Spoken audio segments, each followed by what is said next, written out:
Bismillahirrahmanirrahim. Assalamualaikum warahmatullahi wabarakatuh.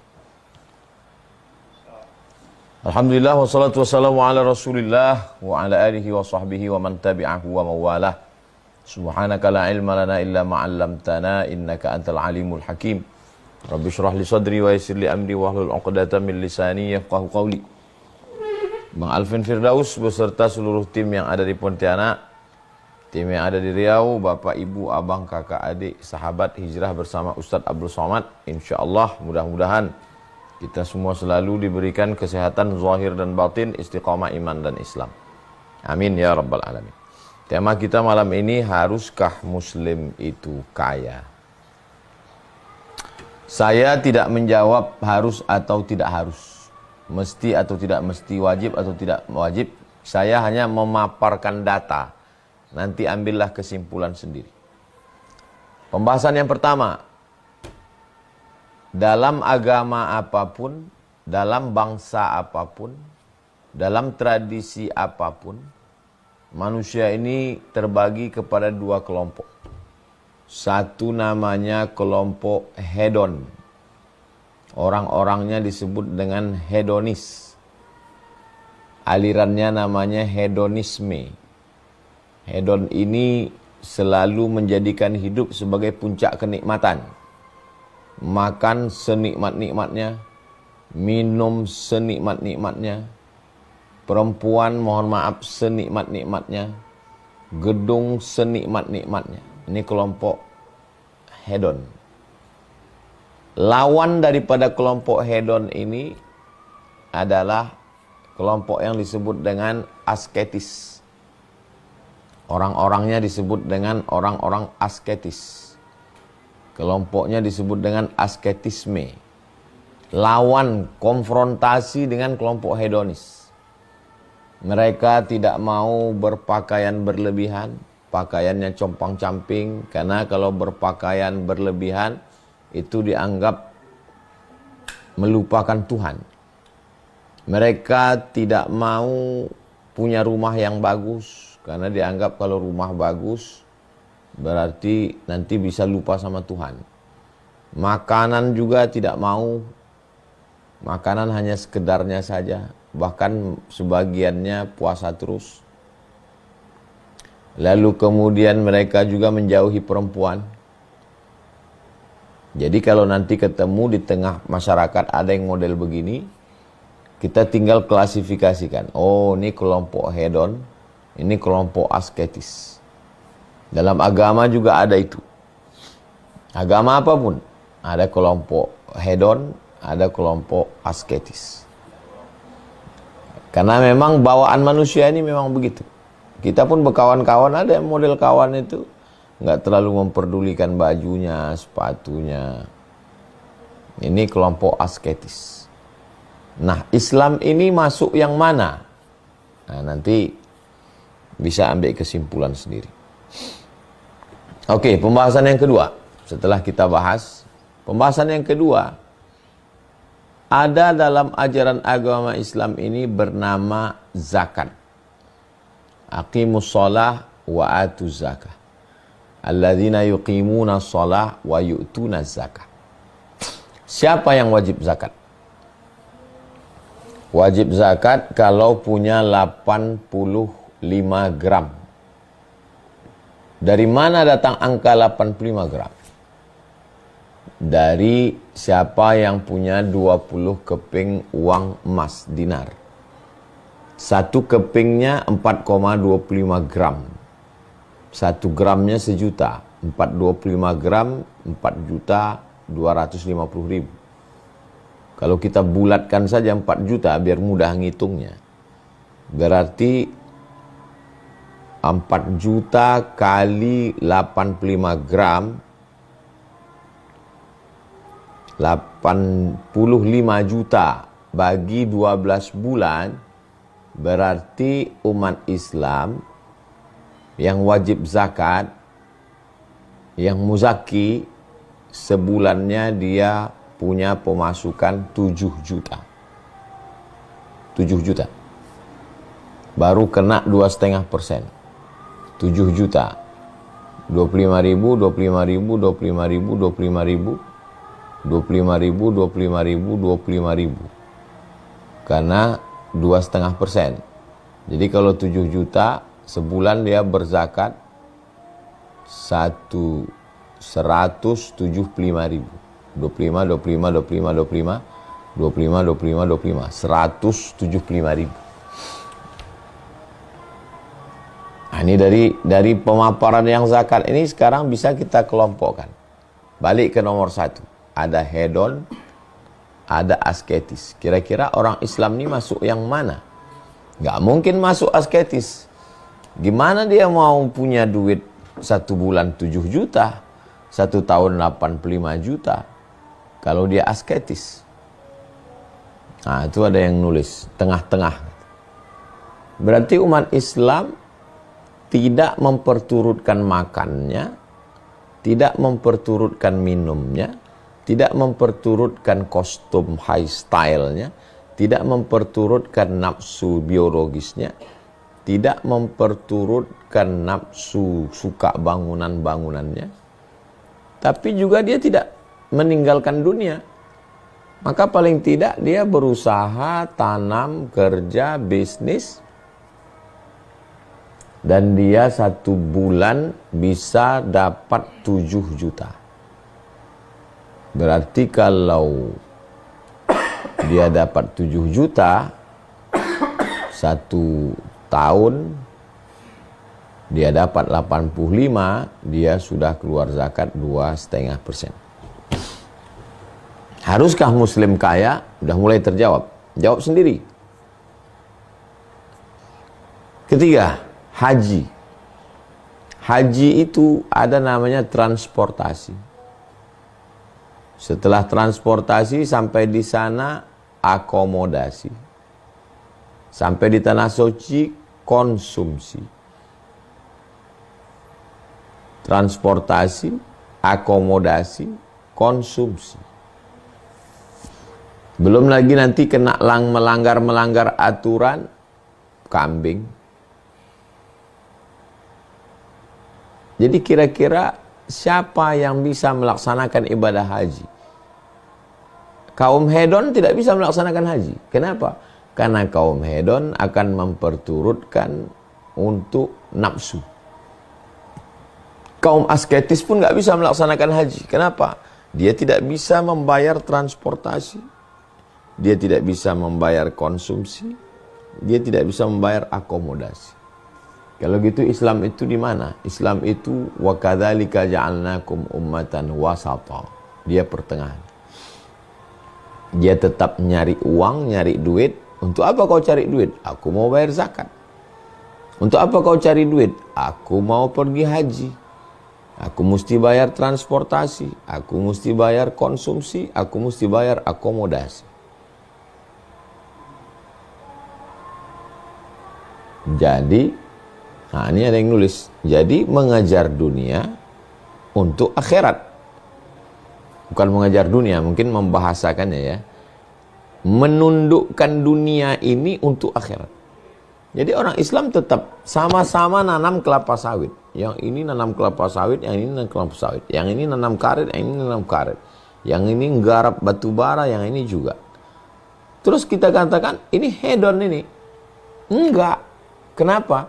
Karena yang ini mau rumah bagus, pakaian bagus, kendaraan bagus, makan enak, bini di mana-mana. Ini yang hedon. Sedangkan yang ini enggak. Dia mau bayar zakat, bantu fakir miskin. Dia mau berangkat haji, memberangkatkan orang haji. Jadi mesti dipahami ajaran Islam ini dengan sebagus-bagus, sebaik-baik. Ini tentang haji. Berikutnya poin yang keempat. Tentang kurban. Kurban. 1 ekor kambing. Atau 1 ekor unta. Itu nggak mungkin dilakukan orang asketis. Dari mana orang asketis punya duit untuk beli kambing, beli unta? Jadi agama Islam adalah agama yang menyuruh orang untuk mampu, punya duit, bekerja, mencari rezeki.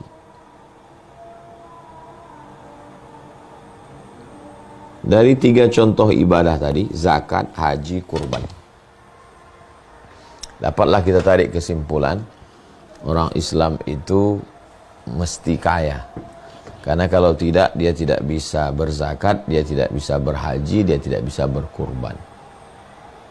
Tapi kalau dia setelah cari dia tidak dapat, dia tidak berkecil hati.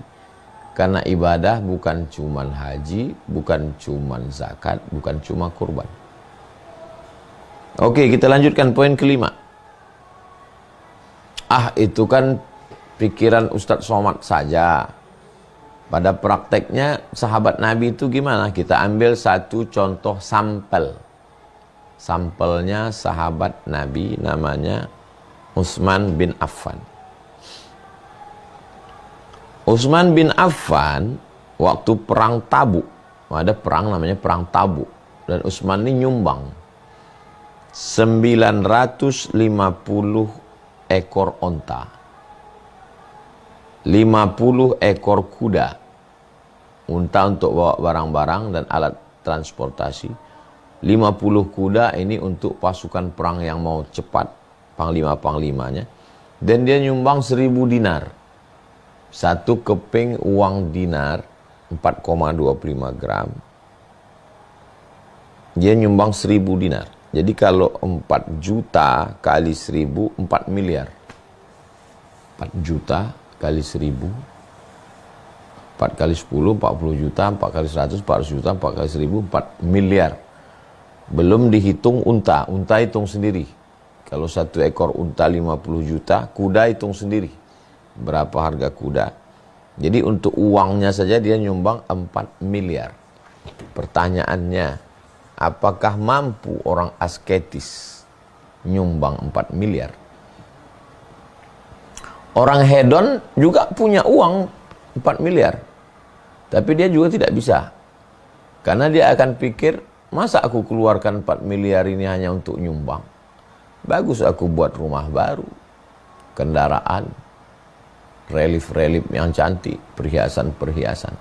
Asketis dengan hedonis tidak bisa melakukan ajaran Islam. Yang asketis tidak bisa berbuat karena tidak ada harta. Yang hedonis tidak bisa berbuat karena orientasi dia dunia. Terus saya dapat apa kata hedonis? Berikutnya yang keenam, masih Sayyidina Utsman bin Affan. Utsman itu ketika meninggal dunia, berapa harta warisannya? Karena sahabat Nabi itu kalau meninggal warisannya dihitung. Untanya 1000 ekor. Dirhamnya 30 juta dirham. Dinarnya 150.000 dinar. Jadi kalau dihitung itu sekarang, menurut hitungan hari ini, September 2024, 2,5 triliun. 1 triliun 1000 miliar. 2,5 T harta warisan Sayyidina Utsman bin Affan yang masih mengalir sampai hari ini. Nanti kalau ke Madinah ada rumah wakaf.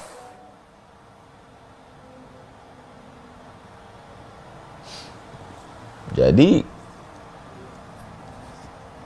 ya sahabat Nabi itu, walaupun ada sahabat Nabi yang tidak punya apa-apa, tapi kita mau bahas bahwa sahabat Nabi itu punya harta. Oke, berikutnya yang ketujuh. Nabi sendiri. Nabi menikah dengan Khadijah. Ontanya 20 ekor. Berarti 1 ekor 50 juta, itu hitungan yang tidak terlalu tinggi, tidak terlalu rendah. Kali 20, 1 miliar. Ditambah lagi beberapa auqiyah emas. Setelah dihitung emasnya itu juga lebih kurang kalau diemaskan di sekarang di September 2024 1 miliar juga. Jadi emasnya tambah dengan untanya 2 miliar. Maharnya saja. Jadi kalau gitu Nabi itu bukan hedonis, bukan juga asketis, dia punya harta. Ini tentang Nabi menikah. Lalu kemudian tentang Nabi berkurban, nomor 8. Nabi berkurban 100 ekor unta. Jadi kalau 1 ekor unta 50 juta. Jadi kalau 1 ekor unta 50 juta kali 100, 5 miliar. Kurban Nabi SAW. Apakah Nabi asketis? Ya jawab sendiri. Saya tidak mau menjawab. Saya memaparkan data supaya kita sendiri yang memberikan jawaban.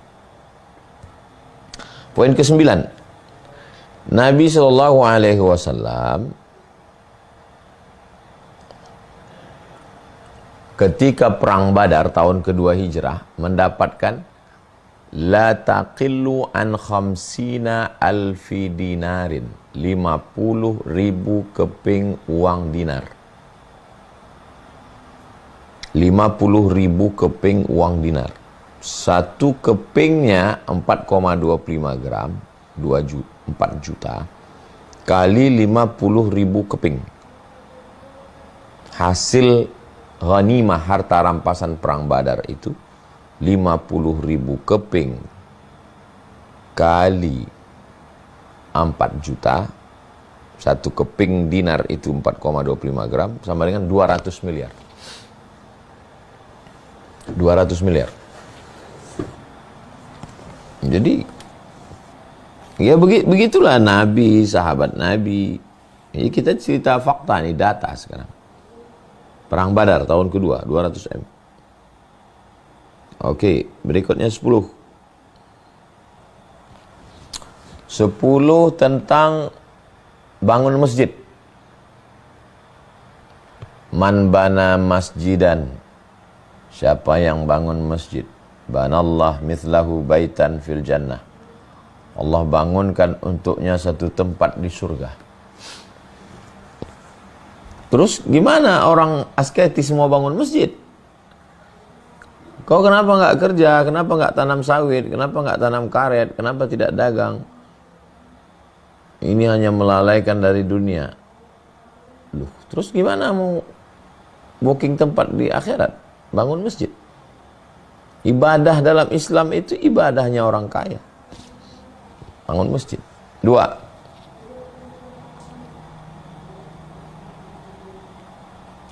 Ana wa kafilul yatim, saya dan orang yang menyantuni anak yatim kahataini fil jannah, seperti ini di surga.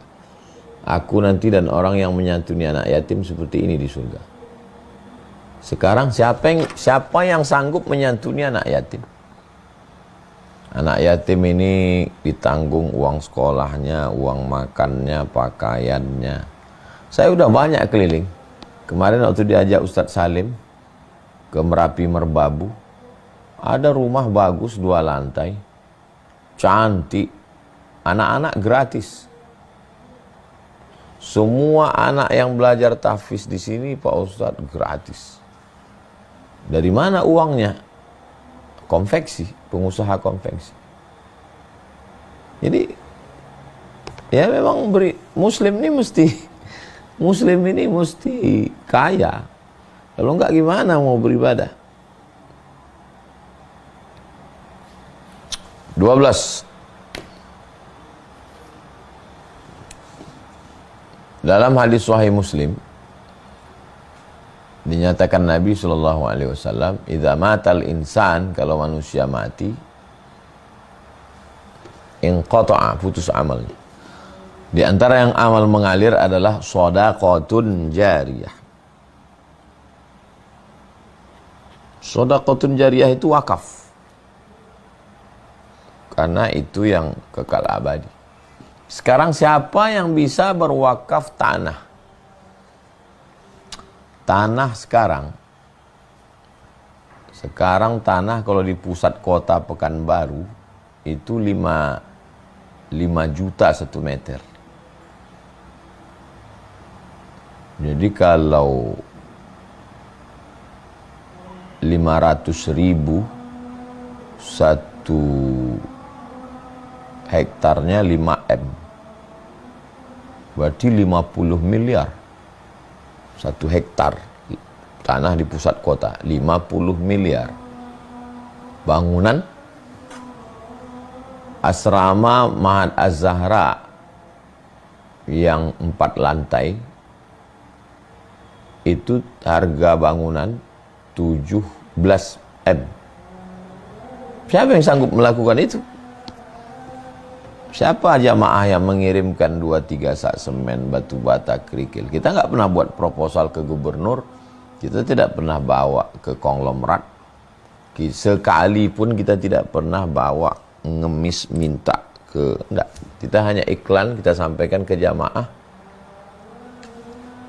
Banyak sekali jamaah yang berkirim, kita tak tahu namanya entah siapa.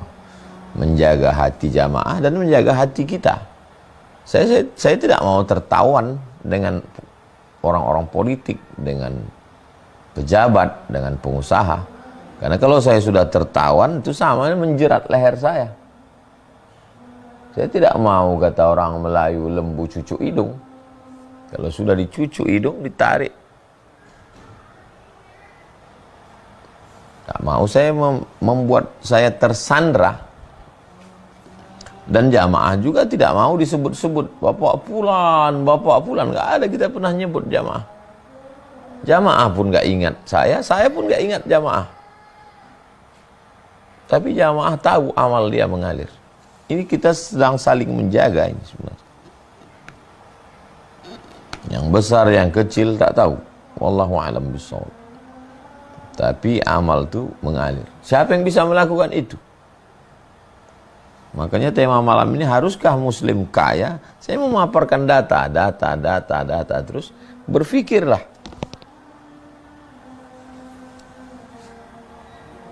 Tiga belas mayat-mayat yang masuk ke liang lahat ditanya, wahai mayat-mayat, seandainya kalian mau hidup lagi, kalian mau apa? Kata mayat, laula akhartani ila ajalin qarib. Berikanlah kami waktu untuk hidup sejenak saja. Terus kalau ada waktu sejenak, kalian mau apa? Kata mayat-mayat, fa'as-saddaqa, kami mau bersedekah. Terus siapa yang bisa bersedekah itu? Mayat-mayat mana yang mau bersedekah itu? Mayat fakir miskin atau mayat orang kaya? Nah, begitulah ajaran Islam. Kalau mayat fuqara, du'afa, masakin, kata dia, kami hidup berzikir, kami hidup sholat sunat, kami hidup ajalin qarib. 14.